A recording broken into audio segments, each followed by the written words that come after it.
Sir దిష్టి dialogue వదలని సేన ఏకాకిగా పవన్ కళ్యాణ్ అయిపోయారా అని, ఎందుకు ఎవరు దీని మీద స్పందించలేని పరిస్థితి?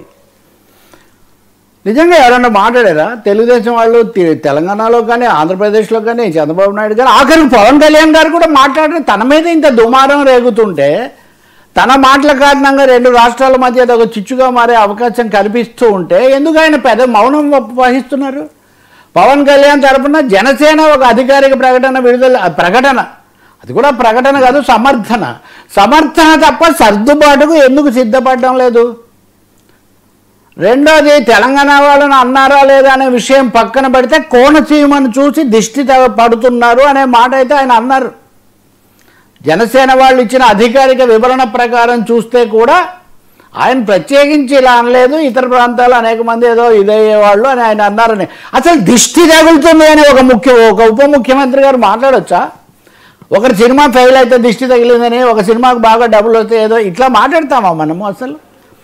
రెండోది, దాని ఆధారంగా కొంతమంది రాజకీయం చేస్తున్నారు, ఒక విధమైన వ్యతిరేకత రెచ్చగొట్టబడుతుంది అని తెలిసినప్పుడు లేదు నాకు ఆ ఉద్దేశం లేదు అని ఎందుకు దానికి చెప్పడానికి? దాని క్షమాపణ అంటారా, సారీ అంటారా, సర్దుబాటు అంటారా? ఉపసంహరించుకోవచ్చు కదా. వెనక్కు తీసుకోవడం ఒకటి ఉంది, క్షమాపణ అనడానికి ఒకవేళ ప్రిస్టేజ్ క్వశ్చన్ పరువు అడ్డం వచ్చింది అనుకుంటే నేను వెనక్కు తీసుకుంటున్నాను, నా మాటలు అపార్థం కలిగించే అది కూడా చెప్పడానికి అంత భేషజం ఎందుకండి? ఆయన భేషజానికి వెళ్తే ఆ పార్టీ వాళ్ళు వెంటనే లేదు ఆయన అలా అనలేదు, ఒక్కటే తెలంగాణ అన్న పదం లేదు తప్ప మిగిలిన అన్నీ ఉన్నాయి. మరి కోనసీమ వాళ్ళ మీద అసూయపడ్డారు, అలా అనుకోలేం కదా.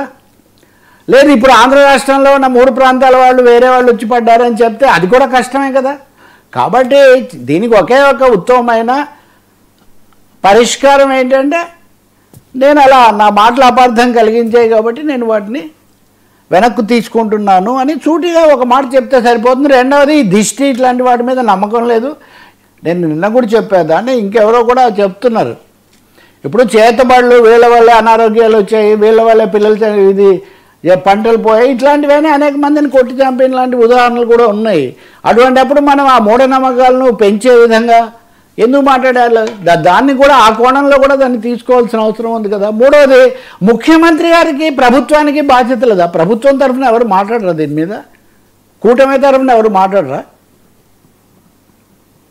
ఈరోజు పవన్ కళ్యాణ్ తన నాయకులతో సమాలోచనలు జరుపుతున్నారు, చర్చలు జరుపుతున్నారు అని అంటున్నారు. ఆయన నిన్న అధికారిక కార్యక్రమాల్లో పాల్గొన్నారు.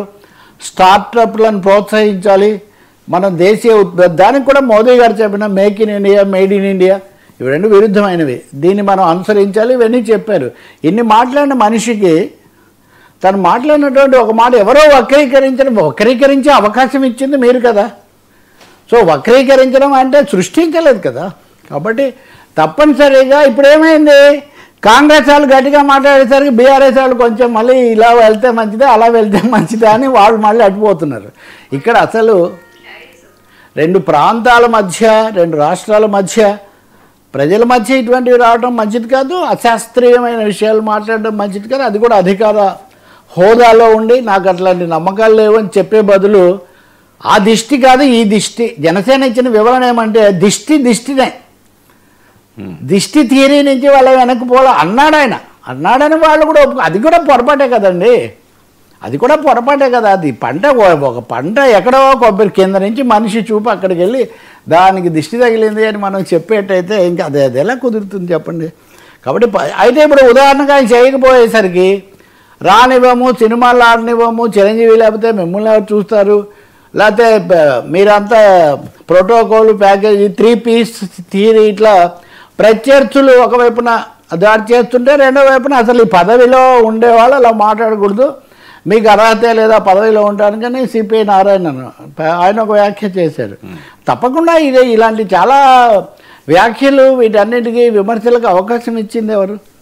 రెండో దీన్ని ఆధారం చేసుకుంటే ఏం జరుగుతుంది, దీన్నే పెంచుకుంటే.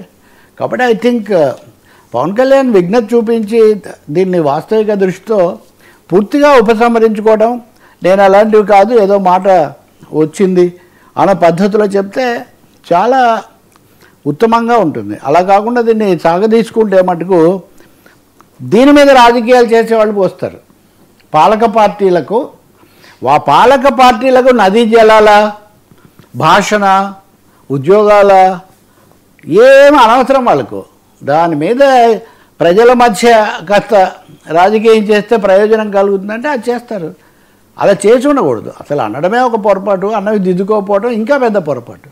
పొరపాట్లు ఎవరికైనా రావచ్చండి. పొరపాటును దిద్దుకోవడానికి గింజుకోవడం ఉంది చూడండి, అది ఇంకా పొరపాటు. ఆ భేషజం మరింత పొరపాటు. అది తప్పకుండా ఇంకా కొనసాగుతుంది ఇప్పటికి కూడా. ఇంకో ముఖ్యమైనది నేను అన్న రెండో మాట, ఆయన ఏకాకిగా ఉన్నారా?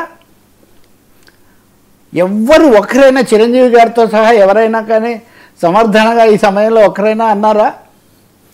సినిమా రంగం నుంచి కానీ రాజకీయ రంగం నుంచి కానీ ఇదిగో మీరు చర్చలకు పిలిచే జనసేన అధికార ప్రతినిధులు వాళ్ళే కొంత ఆవేశంగానో అభిమానంగానో మాట్లాడుతున్నారు తప్ప చెప్పుకోదగిన ప్రముఖ వ్యక్తులు ఎవరు పవన్ కళ్యాణ్ సమర్థించలేదు.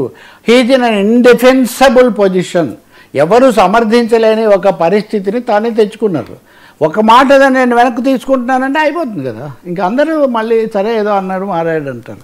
ఇంకోటి పవన్ కళ్యాణ్ మాటలను గుణపాఠంగా తీసుకొని ఇంకెవరు భవిష్యత్తులో ఇటువంటి వాడకుండా ఉండటం చాలా మంచిది. సార్ సునీల్ కుమార్ ఎదురుదాడి